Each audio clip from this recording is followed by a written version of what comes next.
Carbon and it's compounds में सबसे पहले तो कंबशन रिएक्शन की बात करते हैं। कंबशन रिएक्शन होते हैं reactions of compounds with oxygen to produce heat and light. तो अगर आप सिंपल सा एक मीथेन ले लो CH4 को और इसको ऑक्सीजन के साथ रिएक्शन कराओगे तो इसके पास है क्या, कार्बन और हाइड्रोजन, तो ये CO2 बनाएगा और H2O बनाएगा प्लस हीट एंड लाइट। अब इसमें क्या है, ये था सैचुरेटेड हाइड्रोकार्बन, तो इसने नॉन सूटी फ्लेम दी क्योंकि इसमें क्या है, कार्बन का परसेंटेज जो है वो कम है as compare to alkenes and alkynes जो अनसैचुरेटेड हाइड्रोकार्बन थे। उनको अगर हम बर्न करते, अगर हम करते C2H4 जो कि CH2 डबल बॉन्ड CH2 है, इसको ऑक्सीजन के साथ रिएक्शन कराएंगे, ये भी CO2 बनाएगा और H2O बनाएगा प्लस ये हीट एंड लाइट ये भी बनाएगा। लेकिन ये जो बर्निंग होगी ना ऑक्सीजन, ये जो एयर में 21% ऑक्सीजन है, ये सफिशिएंट नहीं होगी इसको बर्न करने के लिए। अगर आप इसको सिर्फ ऑक्सीजन के साथ कराते हो तब ये फिर आपको नॉन सूटी फ्लेम दे सकता है सैचुरेटेड हाइड्रोकार्बन की तरह। दूसरी रिएक्शन जो हमारी रिएक्शन है वो है हमारी ऑक्सीडेशन की रिएक्शन। ठीक है, ऑक्सीडेशन रिएक्शन क्या होता है, एडिशन ऑफ ऑक्सीजन होता है। अगर आप एल्कोहल लेते हो, एल्कोहल अगर आप रिएक्ट करा रहे हो एल्कलाइन KMnO4 पोटेशियम परमैंगनेट और एसिडिफाइड K2Cr2O7 जो कि क्या काम कर रहे हैं, ऑक्सीडाइजिंग एजेंट का। क्या काम होता है ऑक्सीडाइजिंग एजेंट का, ऑक्सीजन सप्लाई करना रिएक्शन में। तो ये जो अल्कोहल है इसको C2H5OH भी आप लिख सकते हो, ये आपका बना देगा एसिटिक एसिड CH3COOH। ठीक है, ये आपको रिएक्शन था, घुमा फिरा के भी आ सकते हैं कि an organic compound X when reacts with alkaline KMnO4 gives compound Y which is used to prepare vinegar। ठीक है, या फिर which is used in saponification reaction, या फिर which again reacts with alcohol to give a compound Z। what is Z? तो Z ester है, आपको पता। इस तरह से आपके रिएक्शंस इस तरह से आ सकते हैं, ये आपका एसिटिक एसिड। तीसरा रिएक्शन आपका एडिशन रिएक्शन है। एडिशन रिएक्शन कौन देते हैं, अनसैचुरेटेड हाइड्रोकार्बन, यानी कि जिनके पास डबल बॉन्ड और ट्रिपल बॉन्ड होगा, वो एक्टिव साइट होती है, वहां पर आपका एडिशन हो जाएगा हाइड्रोजन का या ब्रोमीन का। एडिशन रिएक्शन इसमें मैं आपको एल्कीन का दिखा दिया, हाइड्रोजन के साथ निकेल और पैलेडियम कैटलिस्ट की प्रेजेंस में होता है और आपका एल्केन बन जाता है। ठीक है, एडिशन रिएक्शन सिर्फ अनसैचुरेटेड हाइड्रोकार्बन देते हैं, इसको हम हाइड्रोजनेशन रिएक्शन भी बोलते हैं। इसका इंडस्ट्रियल एप्लीकेशन है, जो अनसैचुरेटेड वेजिटेबल ऑयल होता है उससे वनस्पति घी बनाने के लिए इसको हम यूज करते हैं। जो आपकी चौथी रिएक्शन है वो आपकी सब्स्टिट्यूशन रिएक्शन, नाम से पता चल रहा है जैसे क्लास में टीचर नहीं आती है उसकी जगह सब्स्टिट्यूट टीचर आ जाती है। तो इसी तरह से अगर आप CH4 को आप Cl2 के साथ रिएक्शन कराते हो, प्रेजेंस ऑफ सनलाइट आप रिएक्शन कराते हो, तो CH3Cl प्लस आपका HCl बनता है। ये सब्स्टिट्यूशन रिएक्शन है। जो सैचुरेटेड हाइड्रोकार्बन होते हैं वो तो वैसे ना बहुत ही कम रिएक्टिव होते हैं, लेकिन ये सब्स्टिट्यूशन रिएक्शन देते हैं। तो अनसैचुरेटेड हाइड्रोकार्बन एडिशन रिएक्शन दे रहे हैं और सैचुरेटेड हाइड्रोकार्बन सब्स्टिट्यूशन रिएक्शन दे रहे हैं। ठीक है, इसमें आप पांचवा रिएक्शन आपका आ जाएगा जो कि अल्कोहल के साथ है।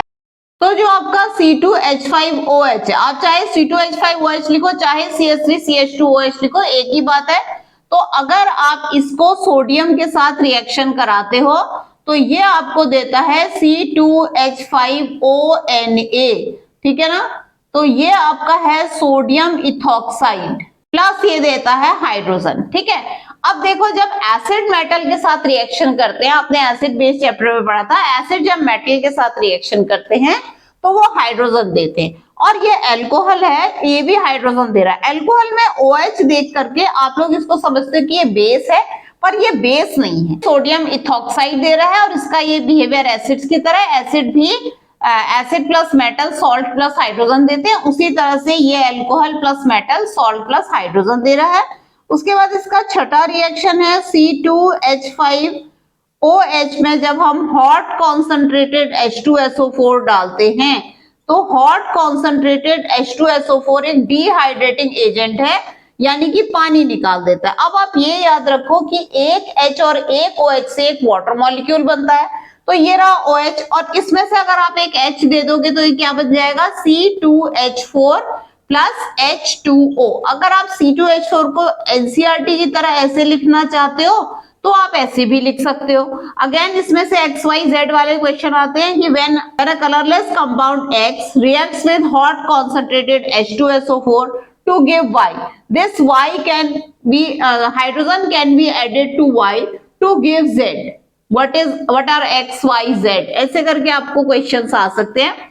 उसके बाद अब आ जाते हैं हमारे अल्कोहल में, तो हमारे पास यही दो रिएक्शन है। अब हम एसिड के रिएक्शन देख लेते हैं। तो एसिड क्या है? CH3COOH। ये क्या है? इथेनोइक एसिड भी हम इसको बोलते हैं, एसिटिक एसिड भी बोलते हैं।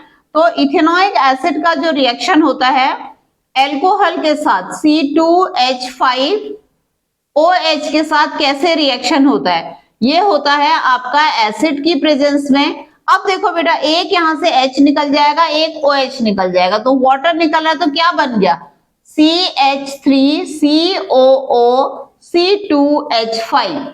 ठीक है, इसको बोलते हैं हम एस्टर, या फिर आप कह लो इथाइल इथेनॉइड भी हम इसको बोलते हैं। तो एस्टर आप याद कर लो। एस्टर्स जो होते हैं वो स्वीट स्मेलिंग सब्सटेंसेस होते हैं और ये क्या करते हैं? परफ्यूम और फ्लेवरिंग एजेंट्स बनाने के लिए काम में आते हैं। तो आपने क्या किया, यहाँ पर CH3COO और C2H5 आपने ये लगा दिया यहाँ पे।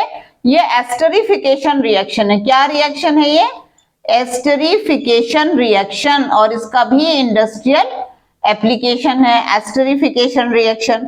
ठीक है, अब हम इसका उल्टा कर लेते हैं। इसी एस्टर को CH3COO C2H5, अगर आप इसको ऐसे बनाना चाहते हो ऐसे भी आप इसको लिख सकते हो, जैसे एनसीईआरटी में लिखा है CH3COO C2H5।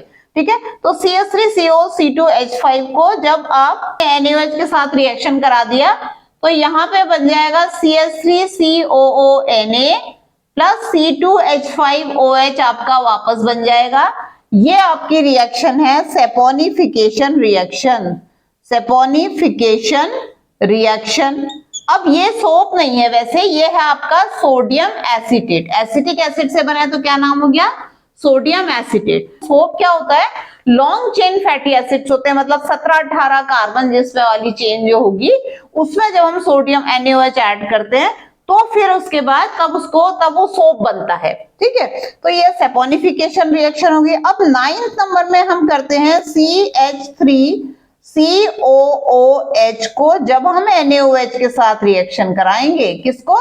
एसिड को, इथेनोइक एसिड को जब हम NaOH के साथ रिएक्शन कराएंगे। इसको याद करने की कोई जरूरत नहीं है। ये क्या है? एसिड। ये क्या है? बेस। क्या बनेगा? सॉल्ट प्लस वाटर, है ना। एसिड न्यूट्रलाइजेशन रिएक्शन में CH3COO Na यानी कि सोडियम एसीटेट प्लस H2O। ये आपका H और ये OH निकल गया। मैंने क्या कहा था? एक H और एक OH से एक वाटर मॉलिक्यूल बनता है, तो अब बच गया CH3CONA जो कि सोडियम एसीटेट है, acid plus base, salt plus water. ठीक है, अब 10वें नंबर पे हम कर देते हैं CH3COOH का रिएक्शन Na2CO3 से। तो Na2CO3 से अगर आप रिएक्शन कराओगे तो अगेन जो Na2CO3 का जो नेचर है वो कैसा नेचर है? बेसिक नेचर है।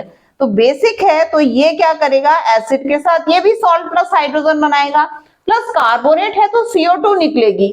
तो अब आपने क्या करना है? यही CH3COONA plus CO2 plus H2O। और अगर आप इसकी जगह NaHCO3 लेते ना तो भी सेम ही प्रोडक्ट बनने थे, बस बैलेंसिंग में फर्क आ जाता। तो इतने से रिएक्शन से इसको याद करने में क्या मुश्किल है? ठीक है, और इसका अगर हम आपसे नेचर पूछेंगे इसका CH3CONA का, तो ये क्या होगा? इसका नेचर होगा बेसिक, क्योंकि NaOH क्या है? स्ट्रॉन्ग बेस है। क्योंकि NaOH जो है स्ट्रॉन्ग बेस है तो इसका बेसिक नेचर होगा इस सॉल्ट का। इसी तरह से निकालते हैं ना हम।